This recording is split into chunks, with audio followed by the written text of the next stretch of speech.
はい、気ままな親父の趣味チャンネルです。このチャンネルでは北海道の北部の情報を中心に紹介していこうと思っております。今回の動画は北海道旭川市から韓国の首都ソウルに旅行に行った動画のパート2です。皆さん、ユッケ好きですか？おじさんはユッケ好きなんですよね。ソウルにはユッケやレバ刺しを食べることができるレストランがありますので、今回食べてまいりました。そしてオプショナルツアー専門サイトベルトラを利用してソウルの観光スポットを巡っております。それ以外にビジター利用ができるジムやナイトスポットにつきましても紹介させていただいております。 4K 映像かつ二重原稿の字幕を歯車マックから選択して最後までご視聴いただければ幸いです。今回は北海道の真ん中旭川から電車と飛行機を乗り継ぎまして、合計距離約 1589km を移動しました。パート1の動画では韓国ウォンの両替情報や新千歳空港のラウンジ、タッカンマリ通りなどにつきましても紹介させていただいております。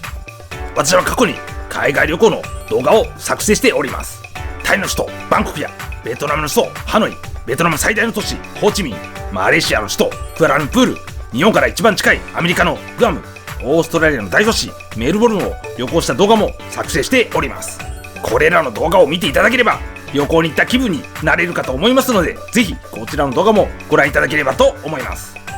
私はソウルの人気エリアトンデムンの近くにありますソウル N ホテルトンデムンで朝食を食べました。こちらの朝食はバイキングでしたね。品数は少なかったんですがとても美味しかったです。今回はオプショナルツアー専門サイトベルトラを利用しましてソウル市内の観光スポットを午前中で回れる日本語ガイドのツアーに参加しました。このツアーではソウルの人気観光スポットでありますキョンボックンやプクチョンハノクマウル、グルメスポットでありますクアンジャンシジャンなどにも行くことができます。ツアー料金は基本プランで58,000韓国ウォン、日本円で約6,800円でした。このツアーのスケジュールは午前8時50分にロッテホテルソウルに集合しまして、午前1時頃にクアンジャンシジャンで解散になります。場所は宿泊していたホテルからツアーの集合場所でありますロッテホテルソウルに行きました。今回のツアーの集合場所にもなっておりますロッテホテルソウルには客室1015室を誇る韓国最高級のホテルなんだそうです。ソウル最大の繁華街でありますミョンドンやソウルの観光スポットにも近く便利な場所にあります。私は集合場所に行くために奥に見えるバス停からバスに乗りました。支払いは T マニーカードがあると便利だと思いました。私はバスからの車窓を撮影したかったので前方の通路に立っておりました。韓国に行った方はわかると思うんですが、韓国では Google マップでルート検索ができません。とても不便でしたね。韓国では Google マップの代わりに韓国の地図アプリでありますネイバーマップでルート検索をしておりました。左側前方に変わったデザインの建物が見えるかと思いますが、こちらはトンデムンデザインプラザです。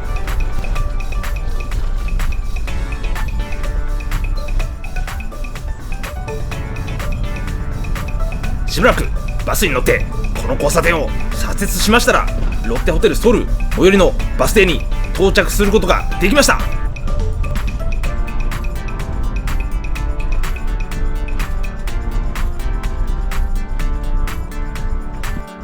ソウルの超高層ビル群が周りに見える場所にロッテホテルソウルがありました。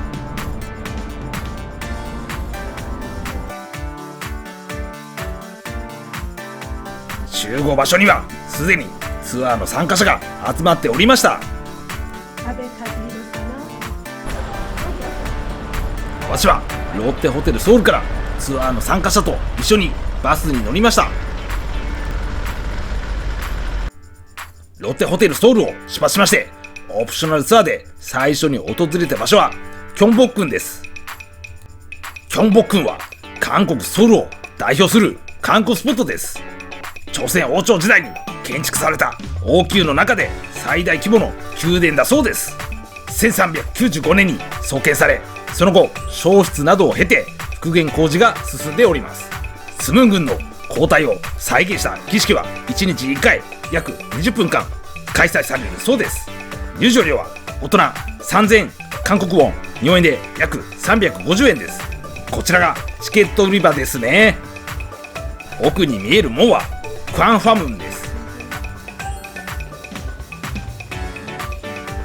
フンネムンから中に入っていきます。キョンボックの正殿でありますクンジョンジョンは国宝なんだそうです。立派な建物でしたね。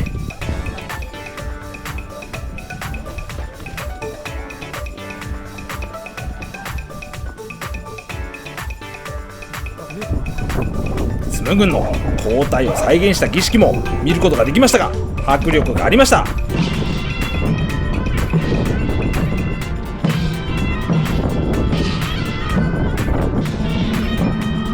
今回のオプショナルツアーでキョンボックンに行った後、プクチョンハノクマウルに行きました。プクチョンハノクマウルは朝鮮時代から残る韓国の伝統家屋でありますハノクが密集しているエリアでソウルの人気観光スポットです。わしはツアーのバスを下車しまして、プクチョンハノクマウルにあるエリアに歩いて行きました。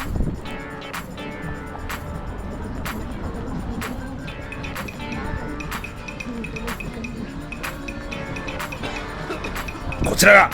プクチョンハノクマウルの入り口ですね。わしは朝鮮の伝統的な建築物を眺めながら歩きました。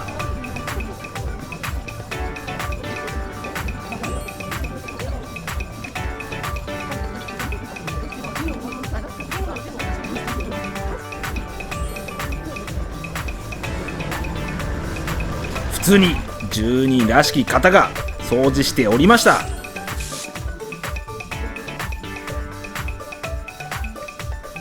こちらが写真スポットなんですかね。おじさんもガイドさんに記念写真を撮ってもらいました。プクチョンハノクマウルの次に行った場所はインサドンです。インサドンは伝統と現代アートが融合したエリアです。場所はソウルの中心部チョンノクにあります。骨董品街で有名な場所なんですが、韓国料理店やカフェ、お土産店などもある観光スポットです。ベルトラのオプショナルツアーでは多分1時間ぐらいフリータイムがありましたので、インサドンをブラブラ歩いてみました。こ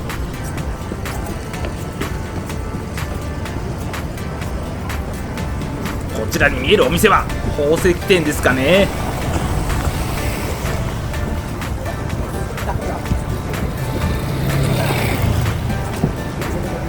骨董品を売ってるお店もありました。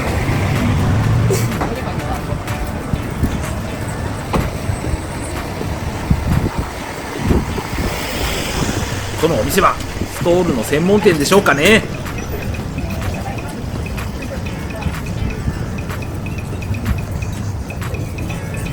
オプショナルツアーでインサドンの次に行った場所はイクソンドンです。イクソンドンはインサドンの隣にある注目のエリアだそうです。イクソンドンには韓国の伝統家屋でありますハノクが集まっておりまして、その古いハノクをリノベーションしたレストランやカフェ、ショップがたくさんあります。レトロな空間と洗練された雰囲気が調和した街並みは、ソウルを訪れたら行かれてみてほしいエリアだと思います。イクソンドンにはインサドンから他のツアー参加者と一緒に歩いていきました。細い路地を歩いたんですが、両サイドにはおしゃれなお店がたくさんありましたね。韓国好きな女子は必ず来てるんじゃないかなと思いました。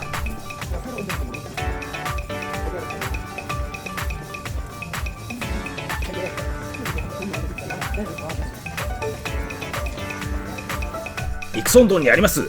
ジョヨンド塩パンというお店はインチョン発の超人気塩パン専門店です。イクソンドンの他にソンスやアックジョンにも店舗があるそうです。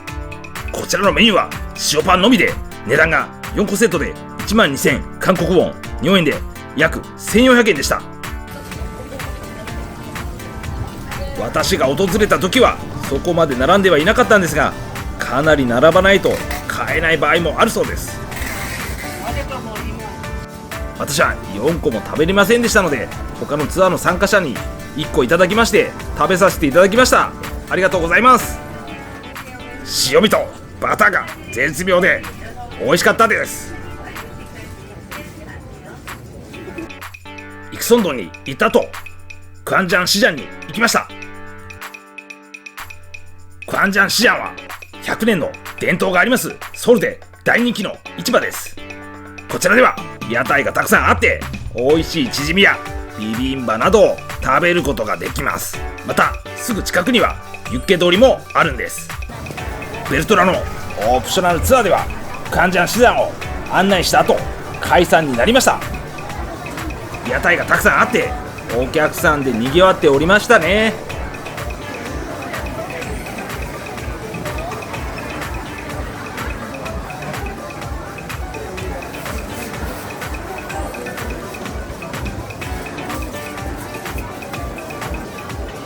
目の前に見える料理はトッポギだと思いますが、とても美味しそうでした。私はクアンジャンシジャンに行った後、昼食を食べるためにユッケ通りに行きました。ユッケ通りにはユッケのレストランがたくさんあります。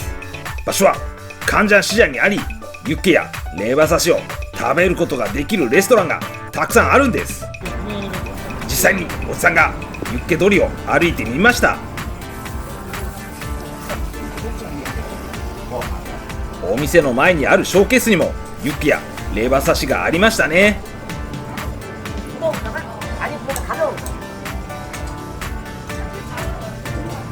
私はこの後こちらのお店で食事をしました。このユッケ通りで一番の人気店はフチョンユッケみたいですね。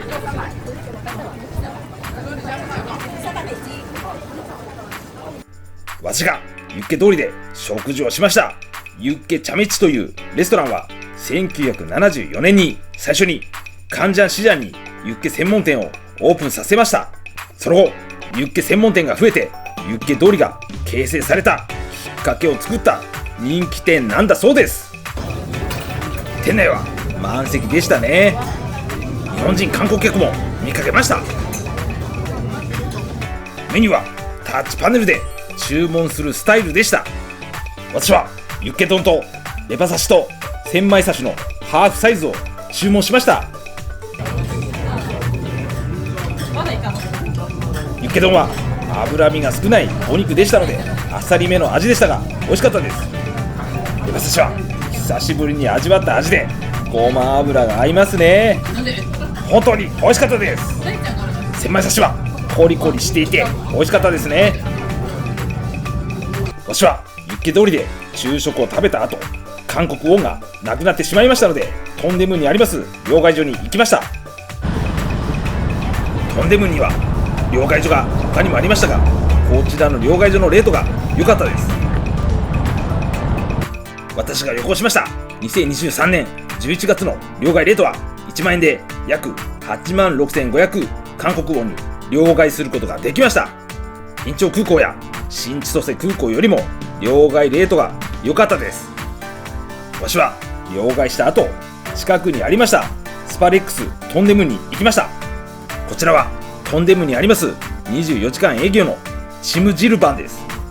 場所はショッピングモールの中にありまして、大浴場やサウナ、レストラン、ジムが入った日本の健康ランドのような施設です。料金は昼間と夜で異なるんですが、昼の大人料金は12,000韓国ウォン、日本円で約1,420円になります。こちらではタオル、館内着は無料でレンタルすることができますが、ヘアシャンプーは時短化、こちらで購入する必要があります。こちらに行けばゆっくりできますので、観光に疲れた時には行かれると良いと思います。私はスパレックストンデムンでお風呂に入った後、筋トレが趣味なおじさんですので、フィットネス FM というジムに行きました。こちらのジムはソウルでビジター利用ができます。タオルとトレーニング着を無料でレンタルすることができます。ただ運動靴は必要です。シャワーや鍵付きロッカーもありました。利用料金は15,000韓国ウォン、日本円で約1770円でした。こちらのジムの場所ですが、カンナムエリアの地下鉄キョンデ駅のすぐ近くにありました。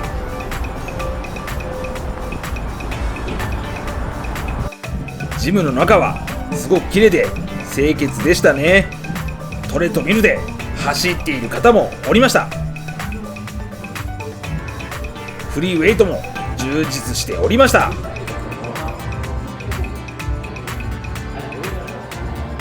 おじさんはこちらでがっつり筋トレをすることができました。わしはジムに行った後、ロッテワールドタワーに行きました。ロッテワールドタワーは世界7位の高さで555メートル、階数で言いますと123階の超高層ビルです。このビルにはショッピングモールや映画館なども併設されております。展望台は高さ500メートルの場所にあります。入場料金は大人31,000韓国ウォン、日本円で約3650円です。私はジムがありました地下鉄キョンデ駅から地下鉄に乗って行きました。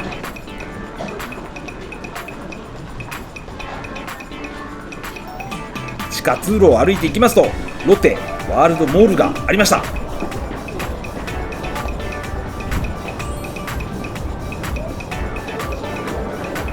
巨大デパートでしたので、どこを歩いているのかわからなくなるぐらい広かったですね。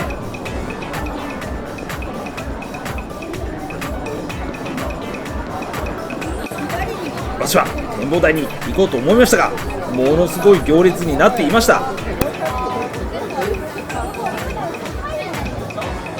私はこちらでチケットを購入しました。私はこの展望台のエレベーターに乗るまでに1時間以上は待ったと思います。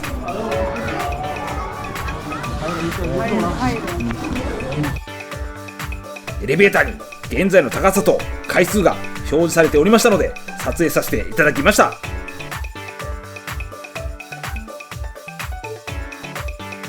117階、高さ472メートルでエレベーターの扉が開きました。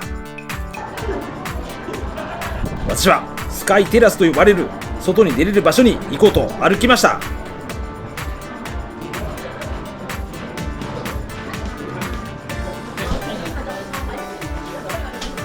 はい、おじさん、スカイテラスに行ってみたいと思います。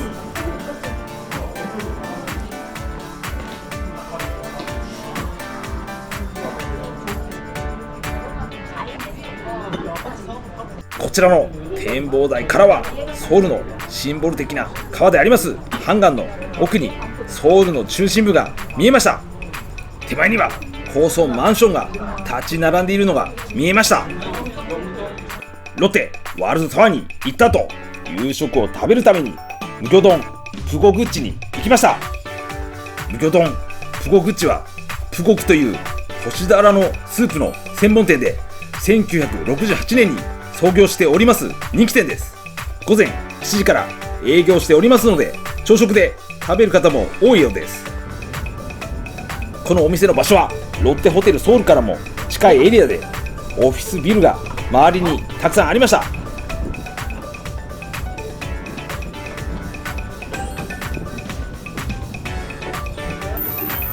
お店の中の様子です。私が訪れた時はほぼ満席でした。こちらのスープは淡白ではあるんですが、干しダラのうまみが詰まっておりまして、コクがあってとても美味しかったです。薬味のエビの塩辛を入れますと味変して、これもまた美味しかったです。わしは夕食を食べた後、イテウォンに行きました。イテウォンは日本で言えば六本木のような国際色豊かな街だそうです。革製品とビッグサイズの服屋さんでも有名なんだそうです。このエリアには焼肉や多国籍料理の専門店が点在しておりまして、夜になるとバーやクラブが営業して特に賑やかになるそうです。これで今回の動画は以上になります。おじさんが体調を崩しながらもイテウォンの撮影しながら歩いた映像をご覧いただきながらエンディングにさせていただきます。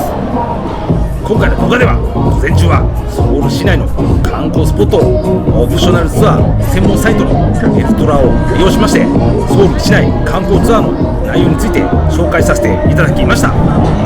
ソウルの観光スポットでありますキョンボックンやプチョンハノクマウル、買い物や食事ができる人気エリアでありますインサドンやイクソンドン、そしてソウルの大人気市場でありますカンジャンシジャンを午前中の半日を使って効率よく訪れることができました。こちらのツアーは特にソウルに初めて行く方にはとてもおすすめのツアーなんじゃないかなと思います。この日おじさんが昔から大好物でありますユッケや日本では食べることができなくなりましたレバ刺しを食べることができました。特に日本でレバ刺しを食べれなくて嘆いている方がいると思いますが、そういう方にはぜひ行ってみてほしいと思います。韓国の人気エリアトンデムにあります両替所につきましても紹介させていただきました。もっと両替レートが良い店もあるかもしれませんが、かなりレートが良い方だと思います。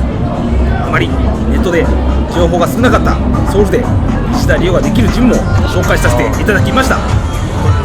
それが大好きな方はぜひ行かれてみてほしいと思います。よってワールドタワーは日本の超高層ビルよりも高いビルからの景色は圧巻でしたので、かなり待つ可能性もありますが、一度は訪れてみてほしいと思います。今回夕食で食べました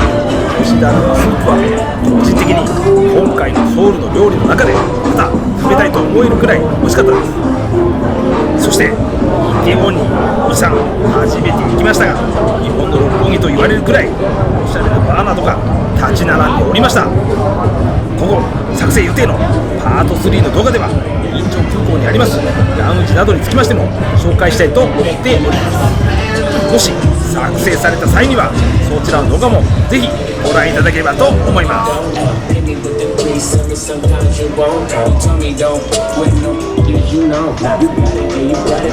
今後も北海道の北部の情報を中心に紹介してまいりますので、チャンネル登録よろしくお願いいたします。